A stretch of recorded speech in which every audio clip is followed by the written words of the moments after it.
जो नवरीत के जो फादर साहब थे वो भी किसी एक आंदोलन में शहीद हो गए थे, ये मैंने सुना, उन्होंने, वो भाई बैठे हुए थे, उन्होंने बताया। और अब उनका पोता हो गया शहीद, देखिए ना, उसके बावजूद भी वो आंदोलन में आ रहे हैं। ये तो देखो उनकी मजबूती, हक और सच्चाई, उसके बावजूद भी वो आ रहे हैं आंदोलन में, कितनी बड़ी बात है। तो वो अधिकार के लिए आ रहे हैं भैया, वो लोग बिकाऊ नहीं है। पूनम पंडित, किसी बाप के बेटा और पोता आंखों के सामने शहीद हो जाए, सामने से चला जाए, इसकी अहमियत वो लोग समझते हैं जिनके अंदर भावना होती है, जिनका परिवार होता है। 2 पीढ़ी समाप्त हो जाए, बहुत बड़ी बात होती है, बहुत बड़ी बात है। लेकिन जो हो चुका हम उसे बदल नहीं सकते, लेकिन जो होना चाहिए हम उस पर बात कर सकते हैं। उनको शहीद का दर्जा मिलना चाहिए, और जो जो शहीदों के सम्मान में किया जाता है सरकार को, वो करना चाहिए, मेरा अनुरोध है।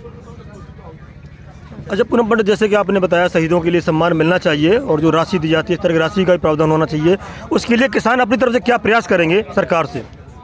हम तो उनसे अनुरोध कर रहे हैं, बिलन के लिए भी अनुरोध कर रहे हैं, ठीक है, बिलन के लिए भी अनुरोध कर रहे हैं, उनसे अनुरोध कर रहे हैं, क्योंकि देखो वो आंदोलन में शहीद हुए, जन आंदोलन, कृषि प्रधान देश का आंदोलन, किसानन का आंदोलन, तो वो हुए, शहीद नहीं हुए। जो ये हमें ज्ञान बांटते हैं, ये ज्ञान उनको भी दे दो जाकर, जिस व्यक्ति ने ऐसी कही है कि ये शहीद नहीं है, शहीद नहीं है, आतंकवादी हैं, उनको ये ज्ञान दे देना। नमस्कार, मैं सुनील चौरसिया और आप देख रहे हैं अखिल भारत। तो आइए, आज मेरे साथ हैं पूनम पंडित और बात करते हैं पूनम पंडित से इस किसान आंदोलन में। तो आइए हम बात करते हैं पूनम से। जिस तरह से आपने देखा है कि 26 जनवरी को एक बच्चा नवरीत शहीद हो जाता है, कल उसके दादाजी यहाँ पर आए थे, उसको श्रद्धांजलि दिया, राकेश टिकैत जी ने, दर्शनपाल जी ने और बाबा गुरमीत ने उनको सरोपा भेंट करके उनका सम्मान किया है। और उन्होंने सरकार के ऊपर ये आरोप लगाया है कि उसको मारा गया है, वो अपने नेचुरल डेथ से नहीं हुआ है। क्या कहना है इसके बारे में? सबसे पहले तो मैं नवरीत भाई जी को श्रद्धांजलि अर्पित करना चाहूँगी। ऐसे ऐसे हमारे देश में शहीद हुए हैं, सभी को परमात्मा अपने चरणों में जगह देते हैं, क्योंकि वो लोग देश के लिए शहीद होते हैं। तो मैं श्रद्धांजलि अर्पित करना चाहूँगी। देखो, वो जो उनका पोस्टमार्टम नहीं हुआ था ना, रामपुर में हुआ था, फिर उसमें क्या आया पोस्टमार्टम में? दिक्कत ये थी कि जो जहाँ पे उनकी डेथ हुई है, पोस्टमार्टम दिल्ली में होना चाहिए था, लेकिन उनको यहाँ से सीधा रामपुर भेज दिया गया था। देखो ना, रामपुर में हुआ हो पोस्टमार्टम या कहीं हुआ, और पोस्टमार्टम में क्या रिपोर्ट है वो बताइए। उसमें ये डॉक्टर ने बोला है कि मतलब ये केवल ट्रैक्टर पलटने से इसकी मृत्यु नहीं हुई है, उनके इधर एक चोट का निशान था। बिल्कुल। डॉक्टर ने क्या बताया उस चोट के निशान को? उनको डॉक्टरों ने ये सस्पेंस जाहिर किया कि शायद गोली लगने से, शायद जांच हाँ, देखो, जब डॉक्टर, तो वो भी डॉक्टर थे ना वहाँ के, लेकिन इन्होंने जैसे मतलब जो वहाँ के डॉक्टरों ने पोस्टमार्टम करा, तो ये शायद में क्यों, जब भी कोई पोस्टमार्टम होता है ना, तो उसमें क्या हो रहे, मतलब बिल्कुल क्लियर हो जावे, नहीं हो जाता। हम देखते हैं, आपको पता है, सब जितनी भी जांच होती हैं, पोस्टमार्टम होता है, सारी चीज़ वो क्लियर हो जाती है। अब देख लो आप कि वो शायद का विषय क्यों बना दिया गया। क्या आपको क्या लगता है सरकार की तरफ से दबाव है? देखो, मैं आपको एक ही बात कहना चाहूँगी, दबाव तो हमारे ऊपर हो रहा हो, सरकार को तगड़ा वाला पूरा हो रहा हो, ठीक है, वो भी किसान का बेटा हो। ये मेन बात पे आते हैं। मेन बात तो ये है, देखो, उसकी, मेरे भाई की जो शहीदी जो है वो बेकार नहीं जानी चाहिए, सबसे पहली बात तो ये। दूसरी बात, जो इसकी जांच होनी चाहिए। एक जांच का एक बहुत बड़ा विषय है। कल को कोई ऐसी काम जो किसी नेता के बच्चे के साथ हो जाता या किसी मंत्री जी के बच्चे के साथ हो जाता, तो जब भी तो ये जाँच बिल्कुल होनी चाहिए, निष्पक्ष। एक तो इसकी जांच पूरी निष्पक्ष करवाई जानी चाहिए। दूसरी बात, जो सह सम्मान शहीदों को मिलना चाहिए, मेरे उस भाई को सह सम्मान, उसको श्रद्धांजलि अर्पित करनी चाहिए।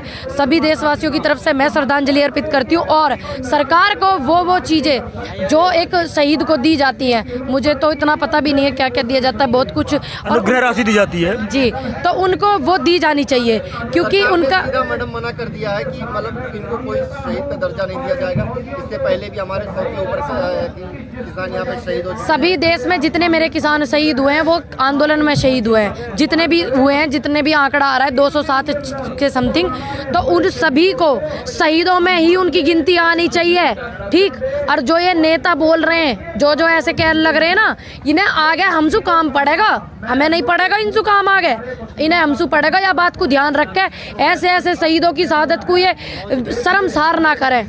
मेरा अनुरोध है, बार बार सरकार से भी मेरा अनुरोध है कि ऐसा काम इन लोगों को ना आप करने दे। जो आपकी पार्टी में लोग हैं तो उनको बाकायदा श्रद्धांजलि अर्पित करना चाहिए और शहीदी में उनका नाम होना चाहिए, क्योंकि वो देश के इतने बड़े जन आंदोलन में शहीद हुए हैं, क्योंकि हमारा देश कृषि प्रधान देश है। कल उनके दादाजी लगभग 80 साल के हैं, वो यहाँ पे बोलते बोलते इतना भावुक हो गए कि हम आपको बता नहीं सकते। अकेला पोता था उनका, अकेला बच्चा था। उनके जो नवरीत के जो फादर साहब थे वो भी किसी एक आंदोलन में शहीद हो गए थे। ये मैंने सुना, उन्होंने, वो भाई बैठे हुए थे, उन्होंने बताया। और अब उनका पोता हो गया शहीद। देखिए ना, उसके बावजूद भी वो आंदोलन में आ रहे हैं। ये तो देखो उनकी मजबूती, हक और सच्चाई। उसके बावजूद भी वो आ रहे हैं आंदोलन में, कितनी बड़ी बात है। तो वो अधिकार के लिए आ रहे हैं भैया, वो लोग बिकाऊ नहीं है। पूनम पंडित, किसी बाप के बेटा और पोता आंखों के सामने शहीद हो जाए, सामने से चला जाए, इसकी अहमियत वो लोग समझते हैं जिनके अंदर भावना होती है, जिनका परिवार होता है। 2 पीढ़ी समाप्त हो जाए, बहुत बड़ी बात होती है। बहुत बड़ी बात है। लेकिन जो हो चुका हम उसे बदल नहीं सकते, लेकिन जो होना चाहिए हम उस पर बात कर सकते हैं। उनको शहीद का दर्जा मिलना चाहिए, और जो शहीदों के सम्मान में किया जाता है सरकार को, वो करना चाहिए, मेरा अनुरोध है। अच्छा पूनम पंडित, जैसे कि आपने बताया शहीदों के लिए सम्मान मिलना चाहिए और जो राशि दी जाती है इस तरह की राशि का भी प्रावधान होना चाहिए, उसके लिए किसान अपनी तरफ से क्या प्रयास करेंगे सरकार से? हम तो उनसे अनुरोध कर रहे हैं, बिलन के लिए भी अनुरोध कर रहे हैं, ठीक है, बिलन के लिए भी अनुरोध कर रहे हैं, उनसे अनुरोध कर रहे हैं। क्योंकि देखो वो आंदोलन में शहीद हुए, जन आंदोलन, कृषि प्रधान देश का आंदोलन, किसानन का आंदोलन, तो वो हुए, शहीद नहीं हुए। जो ये हमें ज्ञान बांटते हैं, ये ज्ञान उनको भी दे दो जाकर। जिस व्यक्ति ने ऐसी कही है कि ये शहीद नहीं है, शहीद नहीं है, आतंकवादी हैं, उनको ये ज्ञान दे देना। कृषि प्रधान देश है, किसानों का आंदोलन है, जन आंदोलन है, आंदोलन में शहीद हुए हैं। और जो पहले आंदोलन में शहीद हुए हमारे भाई, जिनकी वजह से हमारा देश भी आज़ाद हुआ, तो वो भी शहीद हैं। और जो हमारे भाई जवान जो होते हैं वो भी लड़ते हैं सीमा पे हमारे देश के लिए। कृषि प्रधान देश को बचाने के लिए आंदोलन चल रहा, कृषि के लिए आंदोलन चल रहा, तो हुए, शहीद नहीं हुए। ये ज्ञान मेरा उनको दे दियो। पूनम पंडित, जैसा कि आपने देखा होगा, हमारे जवानों के बारे में आपने कहा है और किसानों के बारे में कहा है, किंतु 22 दिन से कोई वार्ता नहीं हुई है, किंतु आशा व्यक्त की जा रही है किसान और सरकार के बीच हम तो अनुरोध कर रहे हैं, किसान और सरकार के बीच वार्ता शुरू होने वाली है। आशा व्यक्त कर रहे हैं, माहौल ऐसा बनाया जा रहा है, पहले से ड्राफ्ट तैयार करने में लगे हुए हैं दोनों तरफ से कि वार्ता हो, सार्थक हो। तो वहाँ पर क्या ये शहीदों का मुद्दा उठाया जाएगा, ऐसा आशा करती हैं आप? देखो, मैं तो उम्मीद करती हूँ उठाना चाहिए, मैं तो उम्मीद करती हूँ, आशा करती हूँ। अगली बार जब भी वार्ता हो वहाँ पे जाएंगे, इस बात को तो उन्हें ध्यान रखना चाहिए, वो उठाएंगे इस बात को। उम्मीद करती हूँ सभी लोग इस मुद्दे को उठाएंगे। नहीं, किसानों का मंच है ये भी, और किसानों की आवाज़ है ये भी, ये वहाँ तक पहुँचेगी, तो उसके लिए क्या कहना है? बिल्कुल पहुँचनी भी चाहिए, ज़रूरी भी है, क्योंकि हमारे आंदोलन, किसान आंदोलन में उनकी शहादत हुई है। अच्छा पूनम पंडित, सरकार से क्या अपेक्षा करती हैं? अंतिम प्रश्न है हमारा। अनुरोध करते हैं, बस अनुरोध करते हैं, शांतिपूर्वक आंदोलन चल रहा है, इसको भंग करने की कोशिश जो आपके लोग करना चाहते हैं ना करें, और बातचीत करके समाधान निकालें, बिल रद्द करें, नए बिल लेकर आए, इनकी समझ से, इनकी पूछ से, जिनके लिए आप बिल लेके आ रहे हैं। बार बार बस यही अनुरोध करते हैं। और शहीदों के लिए सम्मान दें। शहीदों के लिए सम्मान दे, मैंने बोला ना, शहीदों के लिए सम्मान दे, बहुत ज़रूरी है भैया, अधिकार है, उनका हक है। बहुत बहुत धन्यवाद पूनम पंडित।